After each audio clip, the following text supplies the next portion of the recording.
વધુ એક મહત્વના સમાચાર સામે આવી રહ્યા છે તેની પર નજર કરીએ। વરસાદને લઈને આ મહત્વના સમાચાર બનાસકાંઠાથી સામે આવી રહ્યા છે। બનાસકાંઠાના વડ ગામમાં આભ ફાટી હોય તેવી સ્થિતિ સર્જાઈ છે, ત્યારે વરસાદી માહોલની વચ્ચે આભ ફાટી હોય તેવી દ્રશ્યો વડગામથી સામે આવી રહ્યા છે। 2 જ કલાકમાં માત્ર 2 કલાકના સમયગાળા દરમિયાન જે વરસાદ ખાબક્યો તેમાં 4.5 ઇંચ જેટલો વરસાદ ખાબક્યો છે। પાલનપુરમાં પણ 2 કલાકમાં 2 ઇંચ જેટલો વરસાદ ખાબક્યો હોવાના અહેવાલ પ્રાપ્ત થઈ રહ્યા છે અને ટૂંક જ સમયમાં જ્યારે વધારે પડતા વરસાદને કારણે સ્થિતિ બગડે છે ત્યારે પાલનપુરમાં પણ કીર્તિસ્તંભ વિસ્તારમાં પાણી ભરાઈ જવા પામ્યા છે।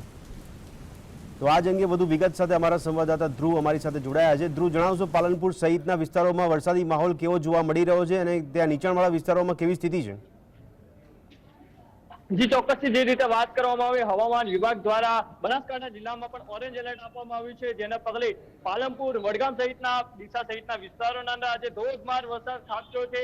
પાલનપુરના કીર્તિસ્તંભ કહી શકાય છે કે 2 કલાકના અંદર 2 ઇંચ વરસાદમાં પાણી થઈ ગયા હતા। તે વિસ્તારોના અંદર પાણીથી તરબોળ એ વિસ્તારો જોવા મળતા હતા। વાહન ચાલકો સહિત રાહદારીઓ પણ ક્યાંક ને ક્યાંક પાણીના અંદર ભરાવાના કારણે અટવાયા હતા। વાત કરવામાં આવે વડગામ વિસ્તારની, તો વડગામમાં માત્ર 2 કલાકના અંદર 4.5 ઇંચ વરસાદ ખાબકતા જનજીવન પ્રભાવિત થયું હતું। લાંબા વિરામ બાદ આજે વરસાદ ખાબક્યો છે। હું ડીસા શહેરની વાત કરવામાં આવે તો તમે જોઈ શકો છો, ડીસાથી પાલનપુર જતા નેશનલ હાઈવે પર અત્યારે વરસાદી પાણી ભરાઈ ચુક્યા છે। રોડ ઉપર ઘૂંટણસમાં પાણી ભરાઈ ચુક્યા છે। વાહન ચાલકોને અહીંથી ચાલવામાં મુશ્કેલી પડી રહી છે।